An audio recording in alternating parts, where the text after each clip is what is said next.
In this video, I want to show you how to make a super creamy hummus. So first thing that I do the night before I'm going to make my hummus, the hummus dip, I put 1 cup of dried chickpeas or garbanzo beans in a pot and cover it with about 2 inches of purified water. Then I stir in 2 tablespoons of baking soda, let it sit overnight. Now I'm ready the next day, and what you want to do is rinse out that water that you had soaked them in overnight. Get all the baking soda out. So I just swish it back and forth a couple times to make sure that that's all gone. Good swish. Okay, now they're ready to work with. So back into the pot. Oops, lost a few there. Back into the pot. Fill it with enough water to cover them, again, by about 2 inches, because what's going to happen is that as these are cooking, they're going to absorb some of the water and some of it will evaporate. So you want to always make sure there's enough in the pot as you're cooking these. I'm going to put it onto the stove. I will bring it to a boil, and then right away I'll turn it down to a rapid simmer, fairly strong simmer, and set my timer for about 25 minutes. I'll show you that next. Okay, so I brought this up to a boil, and now I'm just going to clear a little bit of the white off the top. It's called aquafaba, just so I can see what's going on in the pot, monitor things a little bit better. So I have it up to a rapid boil, but at this point now I want to lower it to, well, what I consider like a fairly strong simmer. Still want to see some action in the pot. So we'll get it down to that, and then I will set my timer for 25 minutes. And that's when I will start checking for the consistency on these. Okay, so keep an eye on this though. Make sure that not too much water evaporates. And I will show you what I do next in about 25 minutes.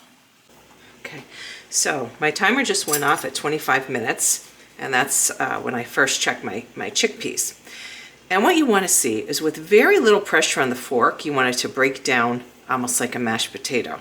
This is not it. This is not ready yet, because I have to use quite a bit of pressure on that fork, and I don't really see that mashed potato consistency. So what I do now is set the timer for about another 3 minutes, and I'll check it in every 3 minutes to see how it's coming along.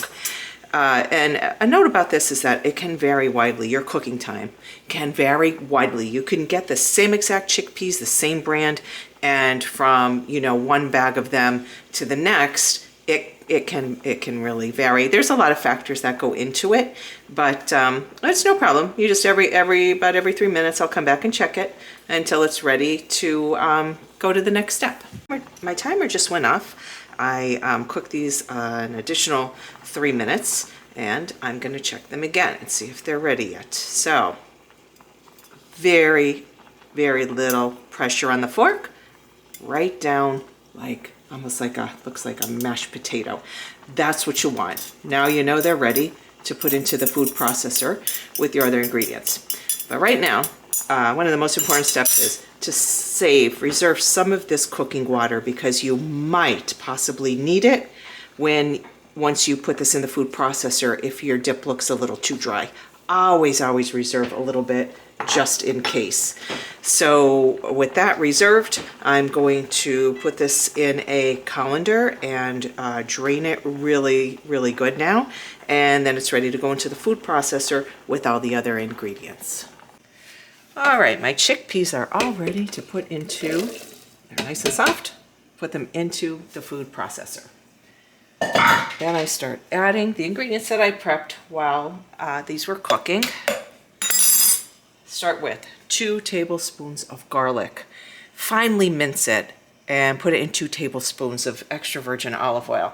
It is important to use fresh garlic here and not the stuff that you can get in like bottles in the grocery store, because that always has something added to it that is going to affect the taste of your garlic. So we put that in first. Doesn't matter the order really. The only thing I'd like to do with the garlic, put it in when it's hot like this, because it just mellows out that raw flavor a little bit. And then we're gonna do 3 tablespoons of freshly squeezed lemon juice. Again, if you buy the stuff in the bottles, even if it's the organic, it doesn't taste as good as freshly squeezed. It's always gonna taste different. So it is best to just grab a lemon and squeeze out 3 tablespoons of the juice. Be careful, don't get the seeds in there. They can make this bitter. And then 1/3 cup of tahini paste. Notes about the tahini paste. There are so many different ones on the market today. I just personally like to try a lot of different ones and see which ones I like best. If you get the super dark one, if it looks super dark, sometimes that could get bitter. So I like to stay with the more, I would suggest staying with the more middle of the road colored ones. And in goes the tahini, 1/3 cup of the tahini paste. And then we're going to, oh, you know what, I almost forgot, 1/2 teaspoon of salt. You can use sea salt or you can use just your everyday salt. And start with 1/2 teaspoon because you very well may want more, but once you put it in, of course you can't take it out. So start with less, and then if you need more at the end, you can adjust it. So we're going to give this a good whirl in the food processor. And I'm going to check to see if it could use some of that additional water that I reserved from the pot. So let's see, does it need that additional water? Yeah, I could tell even now before I finished this out that I would like to make it a little moister, because it's better to go on the moist side, because for some reason as this sets, it seems to get a little bit drier. So here we go again. And I'll give this a really good spin in here, and then grab my spoon and look at the consistency. Okay, yeah, it's coming along nicely. And still not quite as creamy as I want it to be. So just spin it a little bit more. And then what I like to then taste it and see if you feel it needs a little bit more salt, or maybe if you want to even put a little bit more lemon juice in it to give it just a nice little freshness pop. Even, you know, if you want more garlic, if you want a garlicky hummus, you could do that. And some people like to add a little bit of cumin in here at this point too. That's a nice little addition, but it's your hummus, so you get to taste and you get to decide the way you want it. There we go.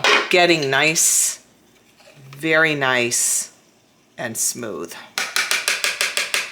At this point, because I'm looking at this and I know it's going to get a little bit dry when it sets, I'm going to add just a smidge more of the reserved cooking water. And that really, it's smelling really good. Note about another thing to say about the tahini paste. That is what's going to add the most amount of flavor to your hummus. So again, it's like just try different ones from the grocery store. If you have a Middle Eastern market by you, I go there. I've tried quite a few different ones, and each does give it a little bit different flavor profile. So again, personal preference, and here we go. Beautiful, beautiful, creamy hummus. I hope you enjoy.